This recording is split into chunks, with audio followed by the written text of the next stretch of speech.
So ఈరోజు అనుకోకుండా శివన్నతో ఇక్కడికి వచ్చా. శివన్న చూపి.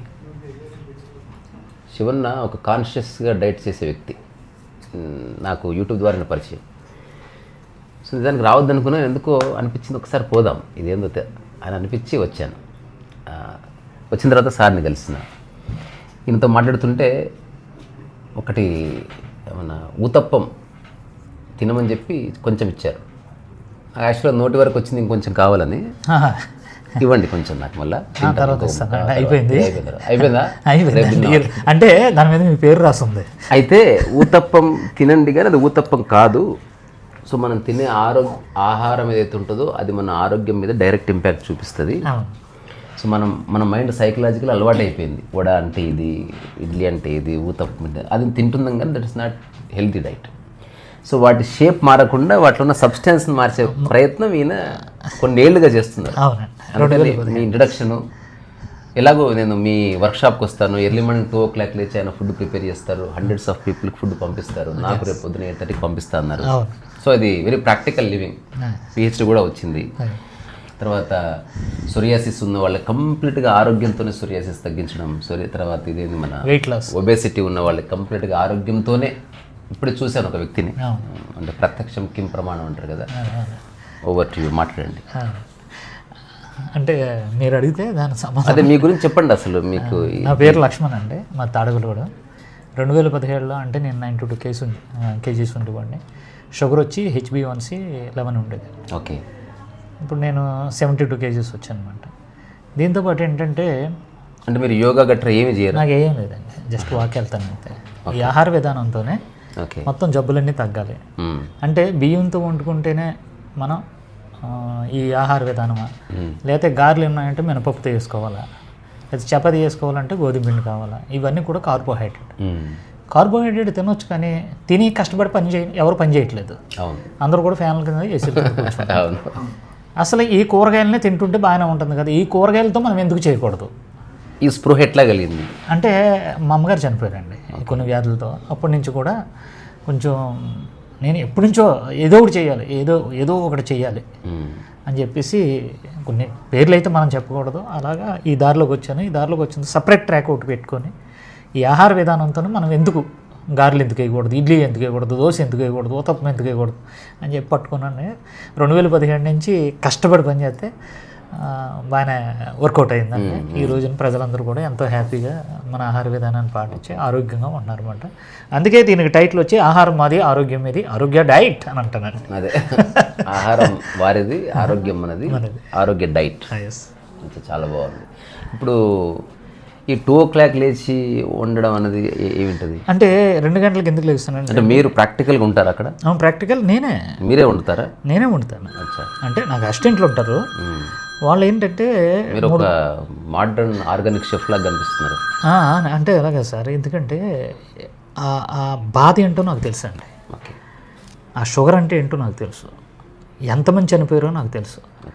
ఇప్పుడు 300 మందికి నేను ఫుడ్ పంపిస్తున్నానంటే ఆ 300 మందిలో VVIPs ఉన్నారు, సామాన్యుడు ఉన్నాడు, మధ్యతరగతి.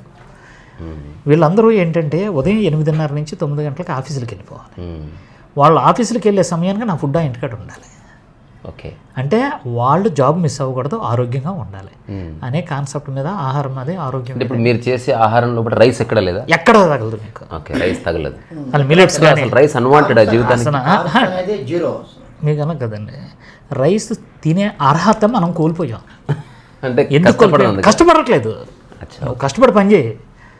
ఒక ముద్ద అన్నం తిన్నామంటే 6 గంటలు నువ్వు పని చేయాలి. ఎక్కడ పని చేస్తున్నారు? అంత గ్లూకోజ్ ఉంటుంది బాడీలో ఫుల్. Okay, full. అందుకే ఇప్పుడు బ్రౌన్ రైస్ అదంతా అది కూడా ఇప్పుడేం కాదండి. డైట్ అంతా అయిపోయిన తర్వాత అప్పుడు మన బాడీ ఏమవుతుందంటే పూర్వీకుల ఆహార విధానంలోకి వెళ్ళిపోద్ది. మన పూర్వీకులు ఎంత ఆరోగ్యంగా ఉన్నారు. ఇప్పుడు నేను మన పూర్వీకుల ఆహారం అంటే నా వయసు వచ్చి 56 సంవత్సరాలు కదా. మామూలుగా నేను వయసు అయితే 56, కానీ 36 వయసులో నా బ్లడ్ సెల్స్ ఎలా ఉంటాయి అలా ఉన్నాయండి ఇప్పుడు 36 డైట్. ఎందుకంటే ఎవరైనా ఒక సామాన్య మానవుడు ఉదయం తెల్లవారుజామున 2 గంటలకు లేచి రాత్రి 11 వరకు లేచి ఉన్నాడు ఎవడన్నా ఉన్నాడని చెప్పండి. నేను పనిచేస్తాను రాత్రి ఎన్ని గంటల వరకు? 11 గంటల వరకు. అంటే ఒక 3-4 అవర్స్ మీరు పడుకుంటున్నారు? ఆ పడుకుంటాం కూడా బాగా డీప్గా వెళ్ళిపోతాను అనమాట, ఎక్కడికో వెళ్ళిపోతాను. మళ్ళీ కరెక్ట్గా 3 గంటలకి 2:30 2:30 దాటిందంటే 2:59కి టక్మన్ లేపుతాను ఇలాగా. చాలాసార్లు మా మిస్సెస్ అంటే అలారం పెట్టుకొని ఏం పెట్టుకొని ఎన్నోసార్లు టెస్ట్ చేసింది. ఓకే, చాలా బాగుంది. అది బ్రహ్మ టైం అంటారు కదా, ఆ బ్రహ్మ టైంలో వేసిపోతాను. వేసిపోయి కూర్చొని ఫార్ములా కలుపుతాను. మా అసిస్టెంట్లు అందరూ ఫోన్ చేస్తాను, అందరూ వచ్చేస్తారు, ఇంకా మొదలు పెడతారు. ఇప్పుడు మీరు చేసింది ఇది ప్యూర్ హెల్త్నెస్ అని మీరు ఖచ్చితంగా ప్రాక్టికల్గా పైలట్ ప్రాజెక్ట్ లాగా ఎవరో ఒకరి మీదనో మీ మీదనో చేసుకొని ఉండాలి. చేసుకున్నాం. ఎట్లా బిగిన్ అయింది అది? నేను దీన్ని ఎలాబొరేట్గా మనం మాట్లాడదాం, బట్ ఒక 5 నిమిషాలు 6 నిమిషాల్లో ఇప్పుడు మీ సమయం ఇవ్వండి. అంటే నేను జబ్బులోనే కదా సార్, అసలు మీ మీదే పని చేసుకున్నాను. నా మీద పని ఏమేమి ఉన్నాయి మీకు జబ్బులు? ఊరికే చెప్పండి. అదే బీపీ ఉందండి, హై బీపీ. నేను ఇప్పుడు ఇవాళ మీరు మాట్లాడుతున్నారా, నేను ఇది కాదు, నేను కమ్యూనిస్ట్ అంటే పక్కా కమ్యూనిస్ట్నే, పక్కా. ఏదైనా తేడా వస్తే కొడతామాట. అదే సేపు మాట్లాడి సెల్ల బదులు కొట్టేసుకోండి, అంత బీపీ ఉండేది. షుగర్ HbA1c 11 ఏమంటే ట్యాబ్లెట్లు వేసుకోలేదండి. నేనేం చేసామంటే ఎప్పుడైతే షుగర్ ఉందో అప్పటి నుంచి నల్ల జీలకర్ర, తుమ్మ జిగురు ఈ 2 కలిపి ఒక ముద్దగిన చేసుకొని వేసుకునేవాడు. వేసుకొని అన్నం మానేశాను. గోధుమ పిండితో చపాతీలు ఇవన్నీ చేసుకున్నాను. అసలు కూరగాయలతో ఎందుకు చేయకూడదు? అసలు కూరగాయలు చూస్తున్నాను, కూరగాయలు తింటుంటే షుగర్ పెరగట్లేదు. కూరగాయలు తినమంటున్నారు, అన్నం మానేమంటున్నారు. అసలు కూరగాయలనే మనం అన్నం కింద తయారు చేద్దామని. నిజానికి ఇట్లా ప్రాసెస్ చేయకుండా వెజిటబుల్స్ తిన్నా మంచిది అంటారా? ఎవరు తింటారండి? ఒకవేళ తింటే మంచిదే, తింటే మంచిది. ఎవరు తింటారు ఫస్ట్ కూడాను సారు వేరే వెంకట సార్ చెప్తా ఉండేవాళ్ళు. ఆయన మామూలుగా జర్నీలో ఉన్న కారులోనో డిక్కీలో మొత్తం పెట్టేసి ఆ ఫుడ్ గురించి చెప్తా ఉండేవాడు. అలా ట్రై చేసి తిని చిరాకు పుట్టింది. అసలు కార్బ్స్ అంటేనే అసలు నేను అంత దూరం వెళ్ళిపోతాను కదా, ఫస్ట్ నుంచి అలాగే వెళ్ళిపోతాను 10 ఏళ్ళ నుంచి కూడా. ఏమైంది అప్పటికి? ఇప్పుడు 7-8 సంవత్సరాలు అయింది. 2015 ఈ ఇడ్లీని డిజైన్ చేశాడు అనగానే ఫస్ట్ ఇది ఎప్పుడు ఇంటర్వ్యూ ఇచ్చాడు, ఇంకానేమో ఫుడ్ ఏమో రెడీ కాలేదు, ఇంటర్వ్యూ ఏమో ముందు ఇచ్చేశారు. అసలు ఎక్కడ దొరుకుతుంది, అసలు ఎక్కడ ఉన్నారు, అసలు ఫోన్ ఎత్తేవాళ్ళు ఉండేవాళ్ళు కాదు. అప్పుడేముంది, ఒక్క ఫోన్ కాల్తోనే చేసేది. ఇంకా ఇట్లా కాదని చెప్పేసి నేనే కారు వేసుకుని వచ్చేసాను. నైట్ 8:30 అలాగ అయింది. అప్పుడు దొరికారు మీరు నాకు. ఆ రోజు కలిసాం. ఇంకా ఆ తర్వాత మా ఫ్రెండ్స్ అందరూ చాలామంది మీ దాంట్లో మీ కౌంటర్లో ఎవరన్నా అడిగితే వనస్థలిపురం శివ గారు సార్ శివ గారు చెప్పండి అంటారు. నేనండి అని కూడా చెప్పాల్సిన పని కూడా లేకుండా అంటారు. అయితే ఈ హెల్త్కి సంబంధించి మనకి రకరకాల డైట్లు ఉన్నాయి మార్కెట్లో, పేర్లతో సహా, అంటే బ్రాండెడ్ డైట్స్ కూడా. సో ఇవన్నిటిని ఆలోచిస్తుంది నేను కూడా. నాకు కూడా శరీరం పట్ల ఒక ఎరుక ఉంది. సో అందుకని నాలో కొన్ని ప్రశ్నలు ఉన్నాయి. సో నెక్స్ట్ కలిసినప్పుడు ఆ సిరీస్ ఆఫ్ క్వశ్చన్స్ అడుగుతాను, so that for the sake of yours benefit అనుకుందాం. అయితే ఏదైనా అతి సర్వత్ర వర్జయత అంటారు కదా, ఇప్పుడు అన్నిటికీ సొరకాయ వాడడం వల్ల అదేమి? అన్నిటికీ కాదండి, ఇడ్లీకే వాడతాను. ఇడ్లీకి సొరకాయ. కూరగాయలు చెడు ఏం చేయవు కదా? చేయవు కదండి. సొరకాయ తల్లి అండి. ఓకే, తల్లి. సొరకాయ గురించి పెద్ద స్టోరీ ఉంది. సొరకాయని మన కాకంట తయారు చేశారండి బ్రిటిష్ వాళ్ళు, తెలుసా? అవునా? తెలియదు. తెలుసా? మీరు ఇంకోటి తెలుసా? దొండకాయ ఎక్కువ తింటే మతిమరుపు వస్తుంది అంటారు, తెలుసా మీకు? నానుడు ఉంది, అదే దానికి పెద్ద స్టోరీ ఉంది, తెలుసా మీకు? తెలియదు. బ్రిటిష్ వాళ్ళు మన దగ్గరకు వచ్చినప్పుడు వాళ్ళ దగ్గర మన తెలుగు వాళ్ళు లెక్కలకి ఉండేవారండి, లెక్కలు చెప్పేవారు. వాళ్ళేమో అప్పట్లో వాళ్ళు పెన్సిల్తో రాసుకునేవారు కాగితం మీద. గంట సేపు లెక్కేస్తున్నారో మనోడు గాల్లో ఇళ్ళగా ఎక్కేసి చూడండి ఎంత అనేవాడు, అది ఇది ట్రావెల్ చేసేవాడు. ఒరే ఇంత ఫుడ్ తింటున్నామో, అసలు ఆల్రెడీ గాల్లో లెక్కలు వేసేస్తున్నారని చెప్పి బ్రిటిష్ వాళ్ళు ఏం చేశారంటే, ఇదంతా జరిగింది ఎక్కడంటే అరకులో జరిగిందండి. అసలు వీళ్ళు ఏం తింటున్నారో చూడండి అని చెప్పేసానంటే మన గూడెలకు వచ్చారన్నమాట. మన పల్లెటూరులకు వచ్చినప్పటికీ ఆ పల్లెటూరులో ఎంట్రన్స్లోనే దొండకాయ పాదులు, సొరకాయ పాదులు, బీరకాయ పాదులు ఇవన్నీ కనిపిస్తున్నాయి, వెల్కమ్ చెప్తున్నాయి వాళ్ళకి. అప్పట్లో అంటే ఎక్కువగా రౌండ్గా ఉన్న సొరకాయలే ఉండేవి. అలాగా ఒక ఇంటి దగ్గర ఒక 1 వీక్ స్టే చేశారు బ్రిటిష్ వాళ్ళు. అసలు ఎక్కువ ఏం తింటున్నారు వీళ్ళు చూడండి అని చెప్పేసి. దొండకాయ ఉందనుకోండి, దంపి దాంట్లో పచ్చిమిరపకాయ వేసి కొంచెం తాలిపి గంజ చేసుకొని నువ్వుల నూనెతో దాంట్లో ఎంత కూర పెట్టుకుంటే ఎంత రైసు పెట్టుకుంటేవారండి. ఎందుకంటే ఒకప్పుడు వర్షాధారం మీద పండే పంటలండి మనకి. అప్పుడు పంటలు లేవు, రైస్ దొరకలేదు. అందుకని ఏం చేస్తారంటే ఒక్కసారి పండించుకుంటే 8 సంవత్సరాలు దాచుకుంటేవారంట. దాంట్లో గుప్పుడు తల్లి ఏం చేసేదంటే కూర వడ్డించుకుంటేవారు అందరూ. తల్లి వచ్చి ఏం చేసేదంటే ఆ గుప్పుడు ముద్ద తీసుకొచ్చి ఈ కూర మీద పెట్టేది. ఆ అన్నం తీసుకొని కూర ఎక్కువ పెట్టుకొని తినేవారండి. చూసాడండి అమ్మ దొండకాయ తింటున్నారు ఇవాళ అని చెప్పి. తర్వాత ఏంటండి బెండకాయ, తర్వాత సొరకాయ, ఇవన్నీ కూరగాయల మీద నడుస్తుంది అన్నమాట. ఎక్కువగా ఏం తింటున్నారు చూడండి అని దొండకాయ. అంటే వీళ్ళ జ్ఞాపక శక్తి పెరగడానికి ఏంటంటే దొండకాయ అని చెప్పి అప్పుడు సాటింపు వేయించాడంట బ్రిటిష్ ద్వారా. దొండకాయ తింటే మతిపరుపు వచ్చేస్తుంది అన్నప్పుడు మన వాళ్ళు అందులో దొండకాయ ఏంటంటే అన్ని మర్చిపోయి అక్కడ గుర్తుపెట్టుకున్నారు. ఆ దొండకాయ ఏంటంటే ఒకసారి మనం ఒకసారి చిన్న తేగ వేసాం అనుకోండి జీవితాంతం కాస్తూనే ఉంటుంది. దాని మీద కూడా రీసెర్చ్ చేశారు వీళ్ళు, బ్రిటిష్ వాళ్ళు రీసెర్చ్ చేసి ఇది ఒక్కసారి మనం వేసామంటే ఇది చావదండి, జీవితాంతం పండిస్తూనే ఉంటుందని. అంటే దొండకాయ తింటే మీకు జ్ఞాపక శక్తి తగ్గిపోతుంది. ఉంది నానుడు ఉందండి, తప్పు. నెక్స్ట్ ఆ దొండకాయలో ఒక జిగురు ఉంటుంది చూసారా, అది మన ఇన్సులిన్ తగ్గిస్తుంది అనమాట, షుగర్ని కూడా తగ్గిస్తుంది. సేమ్ అదే సొరకాయలను చూసాను, ఎంత రీసెర్చ్ చేసామంటే సొరకాయని తొక్కని ఎలా తీస్తాం కదండి, ఆ తొక్క తీసినప్పుడు లైట్గా మీకు జిగురు వస్తుంది, ఆ గమ్మే మనకు కావాలి, ఇన్సులిన్ అది. ఓకే, అది ప్రత్యేకించి ఆ గమ్ము తీయాలంటే మనం తీసుకొని తాగలేరు, మొత్తం కలిపేసి అంటే పొట్టుతో సహా మొత్తం ఏరి వదలనా మొత్తం సొరకాయ తల్లి సొరకాయ గురించి అసలు లాజిక్ మొత్తం తెలిస్తే దొరకదు. నేను ఫస్ట్ వీడియో చెప్పానండి, సొరకాయ గురించి పూర్తిగా తెలిసింది అని అంటే కొన్నాళ్ళకి సొరకాయ దొరకదు. సొరకాయ మీ విత్తనాలు ఇప్పుడు కూడా మార్కెట్లో అసలు సొరకాయ కూడా ఎగ్జాక్ట్ గా కరెక్ట్ గా స్కిన్ తీసుకుని తింటే కేరాతో ఎగ్జాక్ట్ ఉంటుంది కదా. మా శివ కాదు, నువ్వు చెప్పిన మాట నాకు అర్థమైంది సావాలి, ఇప్పుడు ఈయన చెప్తే అర్థమైంది. సొరకాయ గురించి తెలుసుకుంటే సొరకాయ దొరకదంటే లాజిక్ ఏమైనా దొరకదేమో, అట్లా కాదు, సొరకాయనే దొరకదు, సొరకాయ దొరకదు ఏదైనా అంతే. లేదండి, ఇప్పుడు నేను ఈ ఎవరైతే కొన్ని లక్షల మంది చేస్తున్నారో ఈ ఆహార విధానాలు వాళ్ళందరూ కూడా ఈ రోజున ఏంటంటే కాళ్ళు ఏళ్ళు కులిపోయి రేపు తీయాలన్న వాళ్ళు కూడా తగ్గించుకున్న వాళ్ళు ఉన్నారండి. ఉన్నాయి మీ దగ్గర, ఉన్నాయి బోళ్ళు మంది అండి, పోలీసు వాళ్ళు మామూలు కదా, పోలీసు వాళ్ళే ఉన్నారు నా దగ్గర చాలామంది. ఇంకా సూర్యసీస్ అంటారా మీకు 100 కేజీలు తగ్గిన క్యాండిడేట్ ఉన్నాడు నా దగ్గర, జస్ట్ ఆహారంతో అంటే ఆటోమేటిక్గా బాడీలో తను తానే క్యూర్ చేసుకుంటుంది అంతే. మన శరీరానికి ఏది కావాలో అది నేను పంపిస్తాను కడుపులోకి. ఓకే, ఇది వెళ్ళి తినంగా ఉండదు, పాతది ఉంటుంది కదా దాన్ని తవిరేస్తుంది బయటికి. మనం కొన్నిసార్లు కలవాలి, ఎందుకంటే ఇది అందరికి ఉపయోగపడే సబ్జెక్ట్. అంటే ఆరోగ్యము లేకపోతే ఇంకేమీ లేదు. ఒక విషయం చెప్తున్నాను, ఆహారము ఆరోగ్యము అదే ఆ రెండు కలిపితేనే జీవనము, జీవితం, ఆనందం అవుతుంది ఏదైనా. అంతే సార్. మా ఇంట్లో ఫుడ్ ఎందుకు తినవు, నీకు ఆకలి వేయట్లేదా అని అడుగుతారు. ఆకలి వేయట్లేదా అని అడుగుతూ ఉంటారు.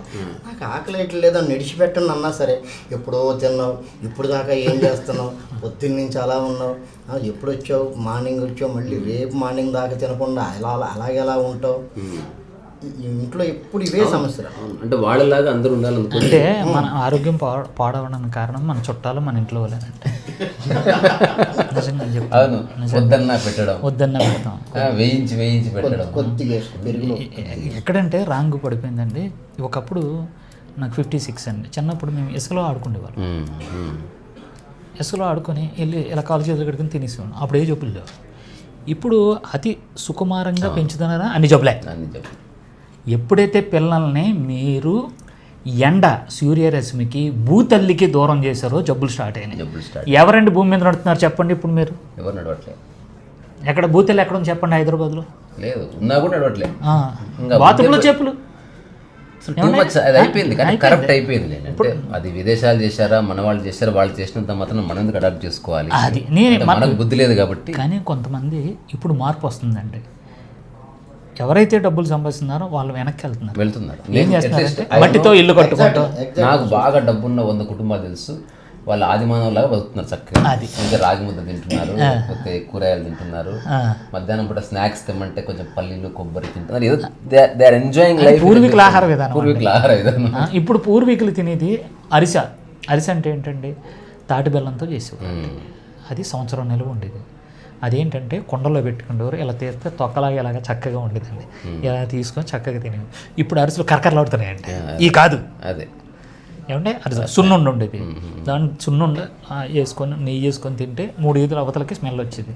ఎక్కడండి బూరు ఉండేది, బూరిని ఇలా చీల్చి నెయ్యి వేసుకొని తింటే ఏదండి ఆ బూరు ఎక్కడికి వెళ్ళిపోయింది, పులిహార ఎక్కడికి వెళ్ళిపోయింది, ఏది ఇప్పుడు ఇవన్నీ కూడా ఆర్టిఫిషియల్ అండి ఇప్పుడు వచ్చినాయి. నేనేం చేస్తానంటే మళ్ళీ వెనక్కి తీసుకెళ్ళిపోతున్నా, అంతే. మళ్ళీ తినండి కానీ కూర ఎక్కువ తినండి, అన్నం తక్కువ తినండి అని చెప్తున్నాను. మరి కారం కామన్ తప్పదు, తప్పదు, మిరపకాయలు అవన్నీ వేసుకోవడం. ఇంకా ఇప్పుడు దాని అది ఇంకా అంటే ఇప్పుడు ఓన్లీ కూర తింటే కారం అయిపోయి, అందుకే ఇప్పుడు అన్నానికి మనం కూరలో వేసే ఉప్పు కారాలకి మ్యాచ్ అవుతుంది. మ్యాచ్ అవుతుంది మొత్తం అన్నీ. నేనేం చేస్తాను, కొంతమంది ఉన్నారు సార్ ఉప్పు తినొద్దు అంటున్నారు, కారం తినొద్దు అంటున్నా, మసాలా వేసి నేను అన్నీ తినంటున్నాను. నాన్ వెజ్ కూడా తినేయండి, గుడ్లు తినండి, తగ్గండి. అదే పూర్వీకులు అన్నీ తిన్నారు, ఆరోగ్యంగా ఉన్నారు. వాళ్ళ నుంచి వచ్చే పిల్లలు, వాళ్ళ సంతతి కూడా బలంగానే ఉంది. ఇప్పుడున్న పిల్లలకి కళ్ళజోళ్ళు ఎందుకు వస్తున్నాయి అని అంటే, సో దీనివల్ల కంటి చూపు కూడా మెరుగవుతుందా? మొత్తం అన్నీ కూడా. నాకు కళ్ళజోడు అండి ఒకప్పుడు 2015 నుంచి నాకు కళ్ళజోడు లేదు. ఇప్పుడు కూడా కళ్ళజోడు తీసేసానండి. ఓకే. ఇప్పుడు ఈ తల్లిదండ్రులు ఏమవుతుందంటే ఈ ఉరుగుల పరుగుల ఈ ప్రపంచంలోని టెన్షన్గా వెళ్ళిపోయి ఆ కలిసేది ఉన్నది చూసారా, భార్యాభర్తలు కలిసేది ఉన్నది అది కరెక్ట్గా లేదండి ఇప్పుడు. అందుకే ఆ పుట్టే పిల్లలు కూడా ఇప్పుడు కొంచెం తేడాగా పుడుతున్నారు అన్నమాట. అదే హడావిడిగా కలిస్తే హడావిడి ఉంటుంది, హడావిడిగా ఉంటుంది. అందుకే అంతే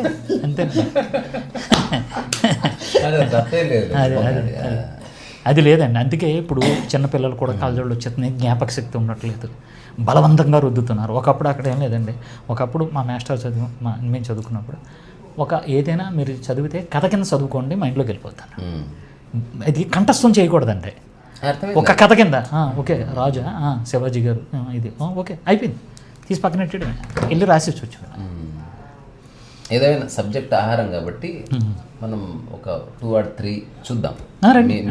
తగ్గిన వాళ్ళని కూడా మీ దగ్గర తీసుకొస్తాను. అలాగే తప్పకుండా, మ్యూచువల్. ఓకే. చివరికి ఒక ప్రశ్న అడుగుతా, చెప్పండి. కూరగాయలు తర్వాత పళ్ళు కలిపి తినొచ్చా?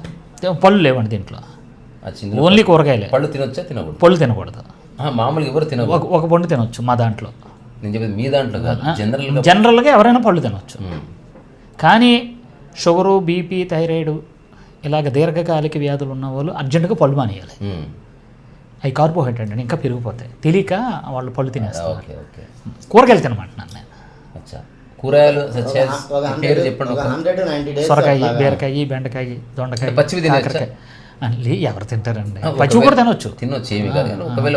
లేదు ప్రాసెస్ అంటే కొంచెం ఆయిల్ అయితే వేసుకొని, కొంచెం నూనె కొంచెం నీళ్ళు వేసుకొని, కొంచెం మగ్గ పెట్టుకొని, అలాగా ఉప్పు వేసుకొని తినవచ్చు. ఎందుకంటే అన్నీ వేసుకోవచ్చు, నువ్వుల నూనె వేసుకోవచ్చు, వేరుశనగ నూనె వేసుకోవచ్చు, పాత పద్ధతిలో వేసుకొని తినవచ్చు అండి కూరగాయలు. సో ఈ విషయాల గురించి అంటే హెల్దీ పర్సన్ తినొచ్చు, మంచి ఫుడ్ వెళ్ళిపోతే కనుక డిసీజెస్ ఉన్నవాళ్ళు ఎట్లా? అదే నేను ఊరికే అంటే రకరకాల వ్యక్తులను మైండ్లో పెట్టుకుని ఏదో అడుగుతున్నాను. నేనైతే అసలు కార్బ్సే ఎందుకు తినాలి, ఇలా కూడా తిని బతకొచ్చు కదా అని చెప్పేసి నేను అట్లా కంటిన్యూ అయిపోయింది. అదే ఎందుకు రేపు మీరు తింటారు కదా చూడండి. తప్పకుండా నువ్వు ఒకసారి సార్కి లొకేషన్ పెట్టు, సరిపోతుంది. అంతేనా? ఓకే. సో తప్పకుండా మమ్మల్ని కలుస్తాను, ఎందుకంటే ఇది చాలా జనాల్లోకి తీసుకెళ్ళాలి. హ్యూమన్ ఎవల్యూషన్లో ది మోస్ట్ ఇంపార్టెంట్ సబ్జెక్ట్ ఇది. అదే టెక్నాలజీ, ఫోను ఇదంతా ఉన్నా లేకపోయినా ఏమీ కాదు, కానీ ఆరోగ్యం లేకపోతే ఎట్లా, కంటి చూపు లేకపోతే ఎట్లా, ఆకలి లేకపోతే ఎట్లా కదా, కాల్షియం కంటెంట్ తగ్గితే ఎట్లా. దీనికి మన డే టు డే బిహేవియర్కి ఒక అవినాభావ సంబంధం ఉంది. మనిషి మర్చిపోయాడేమో, మొత్తాన్ని ఎన్లైటన్ అవ్వాలంటే ఎవరు చాలా విషయాలు కాంతి ప్రసరిస్తే తప్ప సంపూర్ణ క్రాంతి రాదు. సో అందుకని మళ్ళీ ఒకసారి మళ్ళీ కలుసుకుంటాం. Okay sir. వీలైతే మా వాడు అపాయింట్మెంట్ తీసుకుంటాడు, ఒకసారి మీ ఫుడ్ చేసే ప్రాసెస్లో కూడా అక్కడ ఒకసారి మాట్లాడుకుందాం. తర్వాత నాకు ఒక 50 ప్రశ్నలు ఉన్నాయి, చిన్నవి 1 లైన్ ఆన్సర్స్ ఇద్దరు ఒకసారి 3, 4, 5 చేద్దాం. సెలవు. Okay sir. Tata bye bye. So ఆరోగ్యం వస్తూ టాటా బాయ్ బాయ్.